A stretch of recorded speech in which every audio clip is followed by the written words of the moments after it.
নমস্কার, আমি কৃষ্ণারে দাস। আমি পাণ্ডবেশ্বর কোলফিল্ড কলেজ অফ এডুকেশনের ছাত্রী। আজ আমরা একটু শিখব পার্ট অফ স্পিচের প্রিপোজিশন। প্রিপোজিশন শেখার আগে আমরা জানবো পার্ট অফ স্পিচ।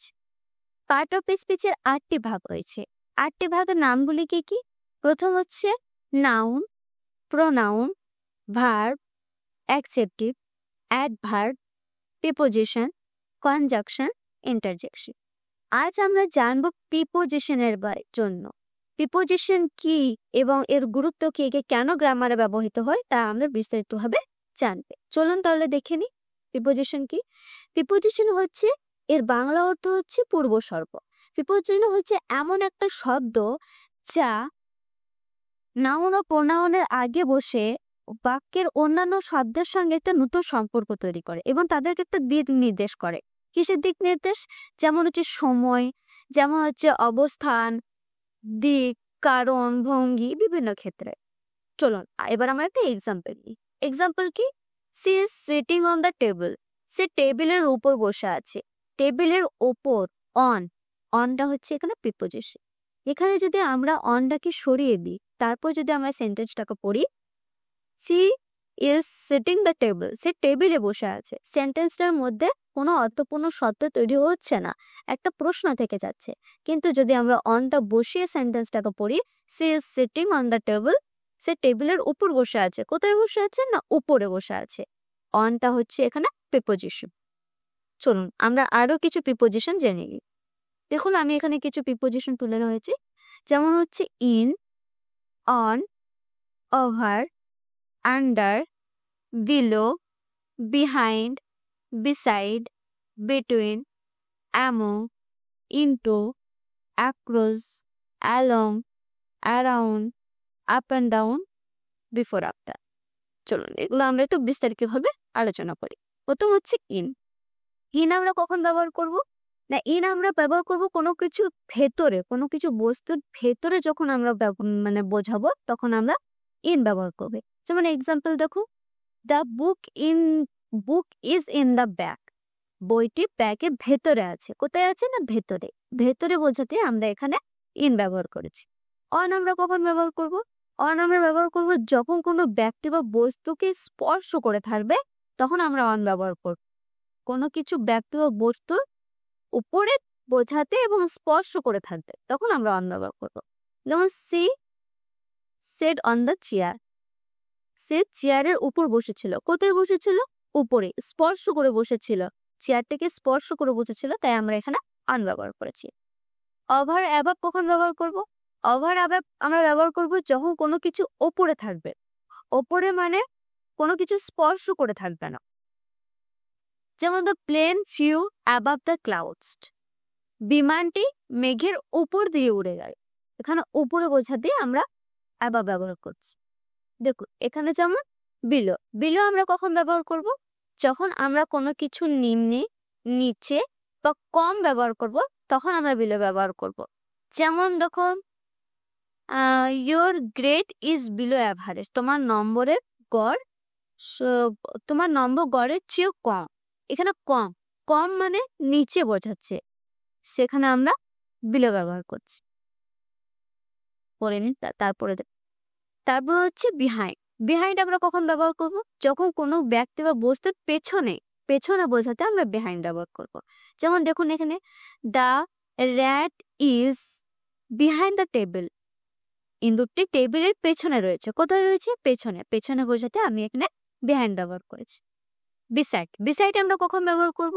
বিসাইড হচ্ছে কোনো ব্যক্তি বা বস্তুর পাশে বোঝাতে আমরা বিসাইড ব্যবহার করব।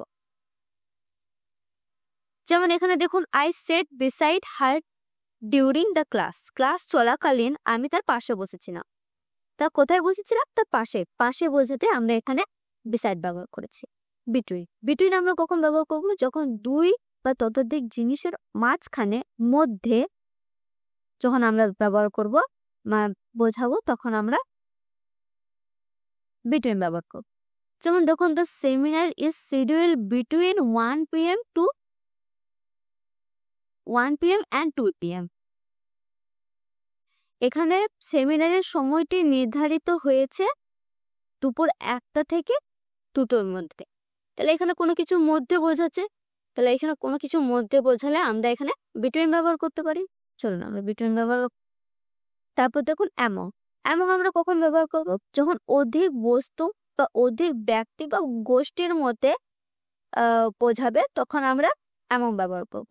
যেমন দেখুন she is among the best student in her class. সে ক্লাসের মধ্যে সব থেকে ভালো ছাত্রী। এখানে অনেকগুলোর মধ্যে বোঝাতে চেয়েছে, স্টুডেন্ট অনেক স্টুডেন্টের মধ্যে কথাটি বোঝাতে চেয়েছে, তাই এখানে এমন ব্যবহার করেছে। চলুন তারপর দেখে নিই আমরা অ্যাক্রস।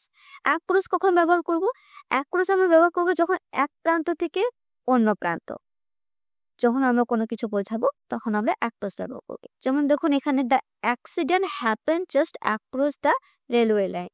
রেলওয়ে লাইনের ওই প্রান্তে দুর্ঘটনাটি ঘটেছে।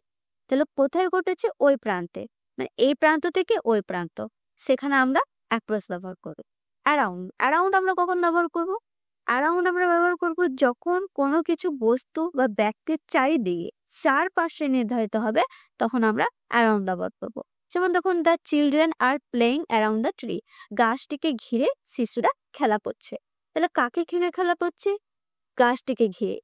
ঘিরে বলতে এখানে আমরা অ্যারাউন্ড ব্যবহার করব। বিফোর, আফটার, মানে আগে ও পরে। এখানে আগে কোনো কিছু জিনিস আগে হওয়া বা পরে হওয়া। এখানে দেখুন I finish the homework before going to bed. আমি কাজটি শেষ করে ফেলেছি বিছানায় যাওয়ার আগে। এখানে আমরা বিফোর ব্যবহার করেছি। কিছু টাইপস রয়েছে, চলুন আমরা তাহলে দেখে নিই। Preposition of time. কোনো কিছু কখন হয়েছে নির্দিষ্ট সময়ের কথা বলবে তখন আমরা দেখুন কি কি ব্যবহার করব। যেমন at. I go to college at 10 আমি সকাল 10টায় কলেজে। ঠিক আছে, অন ব্যবহার হবে। She come on Friday weekly, মানে উইক সপ্তাহের ক্ষেত্রেও ব্যবহৃত হয়, যেমন অন। ইন, কোনো একটা নির্দিষ্ট কোনো দিনের ক্ষেত্রেও ইন ব্যবহার হয়, যেমন I am born in October, আমি অক্টোবরে জন্মগ্রহণ করেছি। যেমন তারপর হচ্ছে প্রিপোজিশন অফ প্লেস বা পজিশন। কোথায়, কোথায় নির্দিষ্ট একটা স্থানের কোথায় রয়েছে, যখন আমরা কোথায় ব্যবহার করব তখন আমরা এগুলি ব্যবহার করব। প্রথম হচ্ছে ইন। ইন এর হচ্ছে the pens in the box. কলমগুলি কোথায় আছে? বক্সের ভেতরে আছে, একটা নির্দিষ্ট স্থানে আছে। অন। অন আমরা কখন ব্যবহার করব? যেমন দেখুন the book is on the table. বইটি কোথায় আছে? একটা নির্দিষ্ট স্থানে টেবিলের উপর আছে, তাহলে এখানে আমরা অন ব্যবহার করছি। আন্ডারও ব্যবহার হতে পারে, যেমন দেখুন the cat is under the bed. একটা নির্দিষ্ট স্থানে বিছানার নিচে রয়েছে বিড়ালটি। তারপর হচ্ছে প্রিপোজিশন অফ ডাইরেকশন বা মুভমেন্ট, গতির ক্ষেত্রে। কোনো কিছু গতির ক্ষেত্রে বা দিকের ক্ষেত্রে আমরা ব্যবহার করি। কি কি ব্যবহার করি? প্রথম হচ্ছে দেখুন টু। এরকম my father's is going to the market, একটা নির্দিষ্ট দিকের কথা বলা হয়েছে যে আমার বাবা বাজারে যাচ্ছে। কোথায় যাচ্ছে? বাজারে। নির্দিষ্ট দিকের আমরা টু ব্যবহার করবে। ইনটু কখন ব্যবহার করব? যখন কোনো কিছুতে প্রবেশ করবে তখন আমরা ইনটু ব্যবহার করব। যখন the students come into the class, করো ক্লাসে প্রবেশ করছে, মানে ছাত্ররা ক্লাসে প্রবেশ করছে, একটা নির্দিষ্ট দিকে বলছে তখন আমরা ইনটু ব্যবহার করবো। On two. অন টু যখন কোনো কিছু উপরের গতিশীল হবে, মানে কোনো কিছু উপরের দিকে গতিশীল হবে তখন। The monkey jump on to the tree. বাঁদরটি গাছে ঝাঁপ দিল। কোথায় ঝাঁপ দিল? গাছের উপর ঝাঁপ দিল। তাহলে এখানে আমরা ব্যবহার করতে পারি প্রিপোজিশন অফ কজ। কজ কখন হবে? যখন হোয়াই, কেন হয়েছে, ঠিক আছে, কোনো ঘটনাটি কেন হয়েছে যখন হবে তখন আমরা ব্যবহার করব। কারণ, কারণে আমরা বিকজ অফ ব্যবহার করতে পারি, যেমন the college is close because of rain. কলেজটি বন্ধ ছিল বৃষ্টির কারণ। তাহলে কোনো কিছু কারণ বোঝালে আমরা বিকজ ব্যবহার করব। তারপর দেখুন ডিউ টু। ডিউ টু আমরা কখন ব্যবহার করব? ডিউ টু হচ্ছে যখন একটা গুরুত্বপূর্ণ কোনো সমস্যা, যুক্তিযুক্ত সমস্যা হবে তখন আমরা ডিউ টু ব্যবহার করব। যেমন এখানে দেখুন the bus delay was due to traffic. বাসটি দেরি হয়েছে ট্রাফিকের কারণ। তাহলে একটা নির্দিষ্ট প্রবলেম বা সমস্যা যুক্তিযুক্ত সমস্যার দ্বারা হয়েছে, তাই এখানে ডিউ টু ব্যবহার করছি। তাহলে আজকে আমরা কি কি পড়লাম আর কি কি জানলাম জেনে নিই।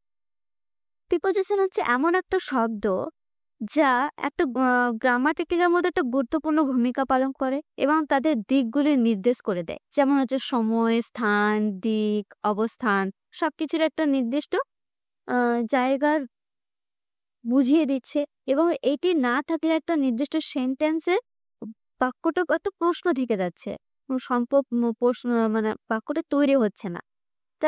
তার জন্য আমাদের এই গ্রামাটিক্যাল ফ্লুয়েন্সি বা গ্রামাটিক্যালের জন্য প্রিপোজিশন খুবই দরকার।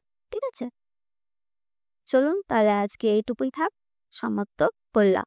ভালো থাক, ধন্যবাদ।